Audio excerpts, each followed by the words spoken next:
Hello, welcome back to Lefty's Workshop, and welcome to New Bedford, the fishing capital of America and once home to a thriving manufacturing industry where in 1921 this wrench was manufactured.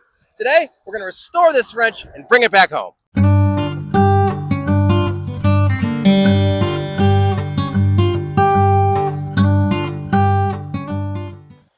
All right, welcome back to the workshop. What do we have here today is something from around here. Super local talent, you might say. It is a 1921 H&E, I guess you call it a monkey wrench. It's really cool because it's not unlike other monkey wrenches where you have to do the tedious task of, oh my God, this takes so long. This, you simply slide it to adjust, and when you put it in place, it stays there. It's done by this really cool sliding thing, I guess you'd call it, where this is a very coarse screw and this is a very finer screw, and as you move this up, and they're backwards to each other, that goes up and vice versa. It's very heavy. If you compare it to an average monkey wrench, which weighs 2 pounds 1.35 ounces, this weighs 2 pounds 3.35 ounces, which isn't all that heavy. But if you compare it to a modern day adjustable wrench, which weighs 1 pound 7 ounces, it's pretty significant. It is obviously made in New England, in the nearest city to me. So today we're going to clean it up. We're going to take it apart. We're going to clean it up. And this is, in terms of rarity, this is very, very rare. You don't see these a lot. I've done pretty extensive research on the company, and it was started by George Hemphill, and I forget the other guy's first name, but his last name was Evans. And they started out making a similar wrench for a company, I believe, called Universal in Salt Lake City, Utah. And then for whatever reason, they came over here to New England. Some of the old timers in the fishing industry have told me that New Bedford was known as having the best machinists in the world. I don't know if that's true or not, but that's what the old guy said. So maybe that's why they came here. Mr. Hemphill, oddly enough, because he was a member of the Church of Jesus Christ of Latter-day Saints, also known as Mormons, who does a lot of research on their heritage, you can find a lot about him online. The Mormon website says he came here to be an evangelist of Mormonism in the East. I don't know if that's true or not, but he certainly started a business, and he died here in 1933. But Hemphill and Evans came here, and that's what the H&E stands for, Hemphill and Evans, to build this wrench. I can't find anything on where it was made in New Bedford. I looked up every single telephone book from 1921 and 1933, and Mr. Evans is listed in it, and as is Mr. Hemphill in their personal residences, but the actual company is not made anywhere. I believe these were, made by another company, probably a foundry somewhere in New Bedford, which I will look up. But now we're going to take it apart. It's very simple. There's only 6 parts. I don't know what comes off first, but we're going to take off this little screw here, which removes very easily, and the slide comes right off. And we're going to take out the big screw at the bottom of it, which has significantly more tension.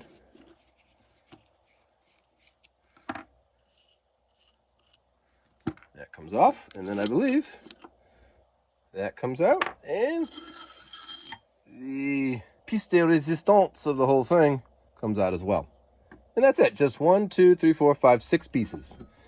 Now, I'm not going to take any liberties with this. It is very rare, as I said. And it's kind of like a piece of local history. So we're going to put it in the sonic cleaner, and then we're going to take some of the pew de-ruster stuff and get off some of these spots. And then we're going to clean it up with a Brillo pad or something like that, and just clean it up, get all the gunk out of here, put it back together, and, bring it home. I'm going to try to find where it was made in New Bedford. Got the sonic cleaner out. Turn it on. Turn on the heating. some more degreaser in there.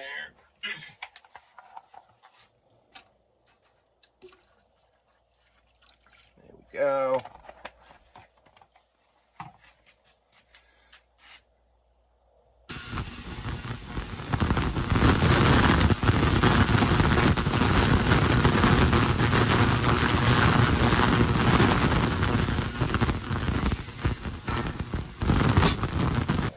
So I just did the dumbest thing that someone restoring a really rare old tool could do. I was wire brushing it on my brush on my drill press here, and you could probably guess, took a tiny little bolt screw out of my hand and shot it somewhere over here. So I'm gonna spend a lot of time looking. So I just spent like 20 minutes moving all this stuff, and it was right here. Yeah, I think that's gonna be good enough. While the sonic cleaner is cleaning, I'm going to clean up the screwdriver slot here with the file and make it look pretty. All right, the sonic cleaner is done. Let's see what we got. How much gunk came out? It's certainly hot.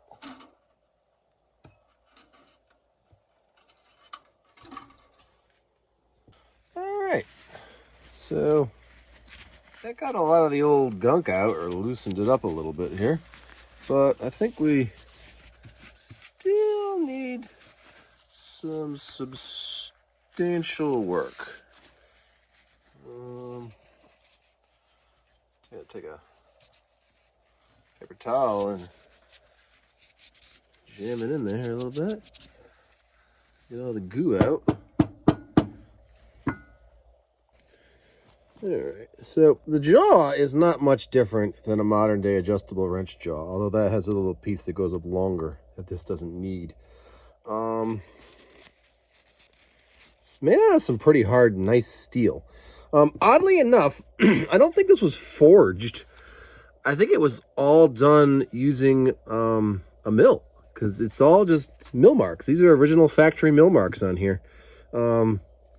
This part here might be forged, and then they just milled it. But this thing took a substantial amount of machining. But this is back in the 20s, where technology was expensive and labor was cheap.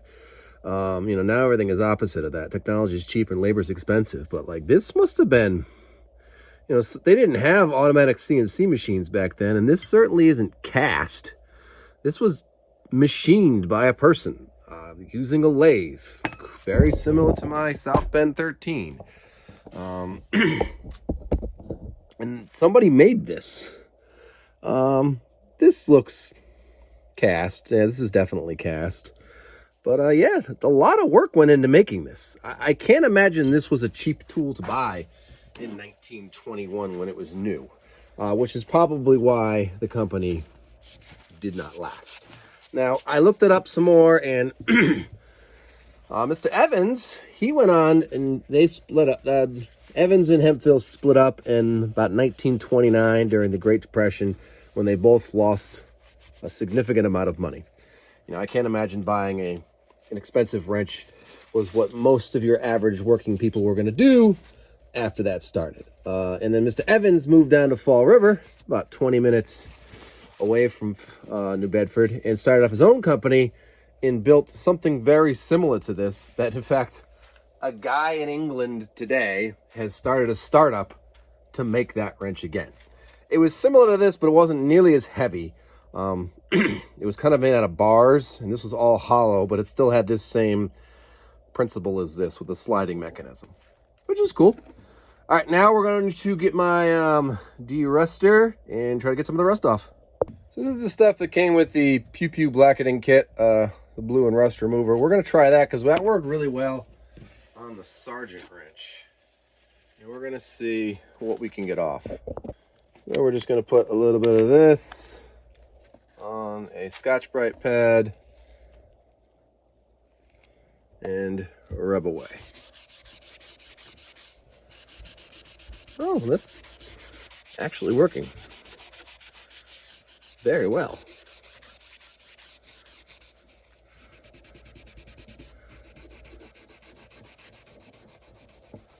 And we'll go at that for a little while and see what we get. For just a few minutes, this is actually cleaning up really well. You can see the name much better. However, this deep pit here is proving annoying. I'll keep trying it out. Back is getting really clean. Yeah, it's looking really good. All right, throw a combination of the rust remover, Brillo pads, and a rotary Brillo pad. We have gotten to this point. Some of the rust deep pitting is just not going to come out. It's 104 years old ish, and it's just what it is. But we'll clean it up some more. I'm going to try and clean up the slider, and we'll see what happens. Just got this rotary Brillo pad on the drill press. And see what we get.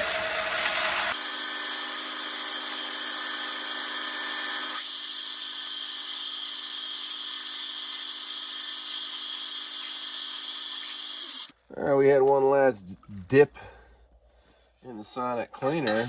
Let's see what we got here to now.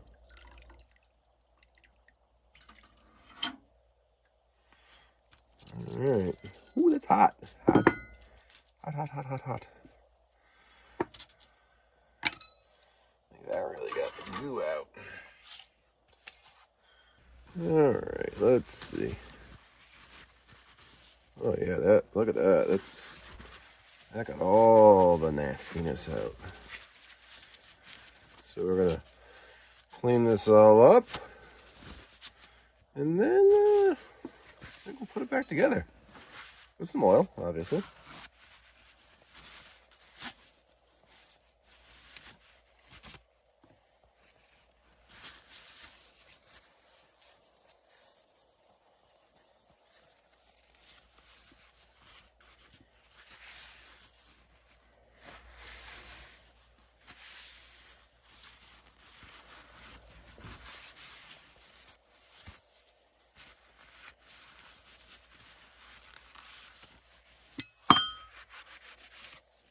Alright, I'm happy with that. Just gonna get all the goo out of here. There's a paper towel with a screwdriver. Ew. That needs some love.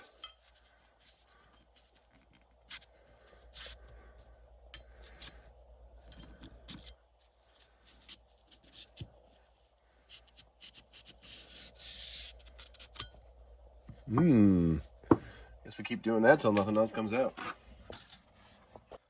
Alright, so I used to jam up, and now it closes very nicely. Alright, let's put her together now. So, this goes in here first. And then obviously this goes there, I guess. And then there. I guess I gotta turn it the other way.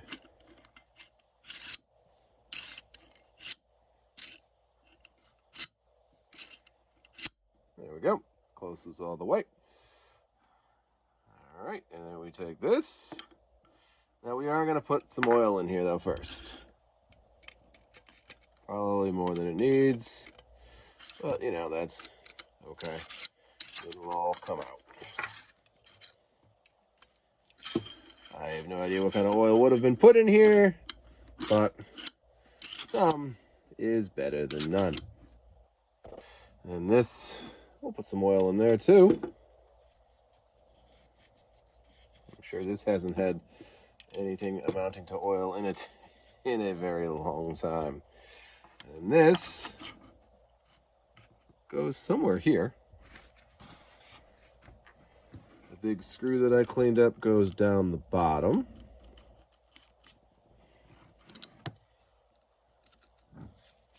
Well, that spins much better now.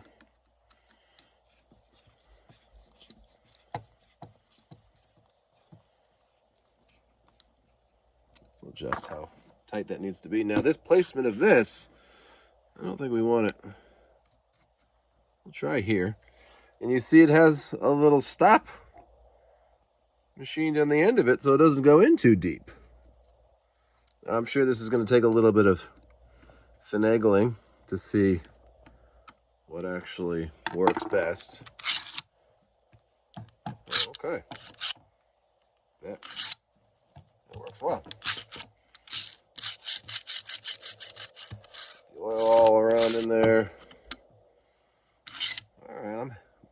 happy with that.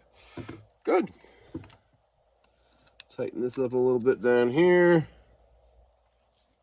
I guess that needs... Oh, yeah, that's better. Oh, that looks like a Swiss watch now.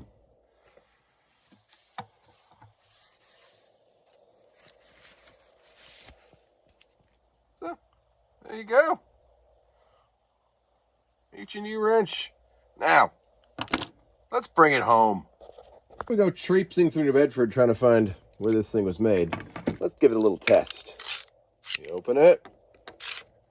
All right, we put it on there. Now,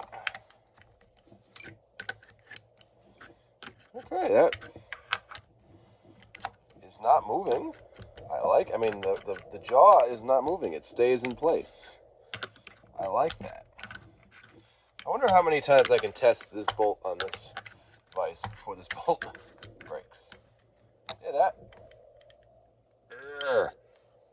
that works well. That's a useful tool. All right, so through exhaustive research, I cannot find anywhere in any listing of the H&E wrench company.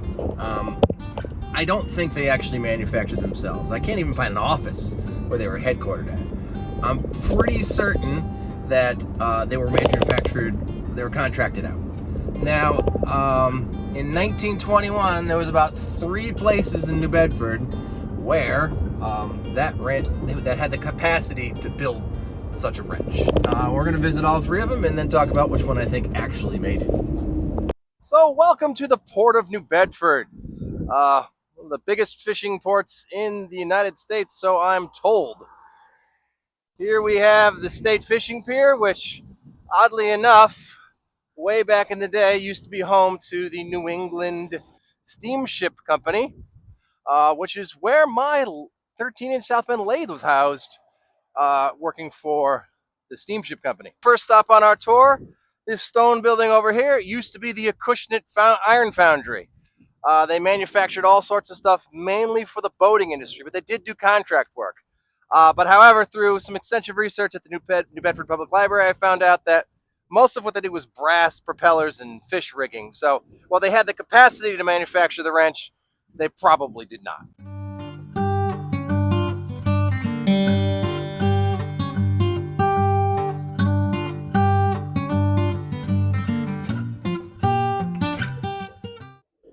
Welcome to what used to be the New Bedford Boiler and Machine Company, but is now, well, it was a burger joint about 5 years ago. Now it looks like it's being fixed.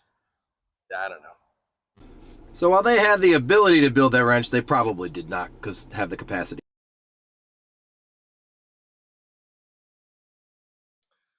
All right, I know it doesn't look like much, but this was once the Morse twist tool and machine factory. Now it's just a really big vacant lot in the city. There's a community garden there. That's nice. This is what I think is the most likely factory that the H&E wrench was built in New Bedford.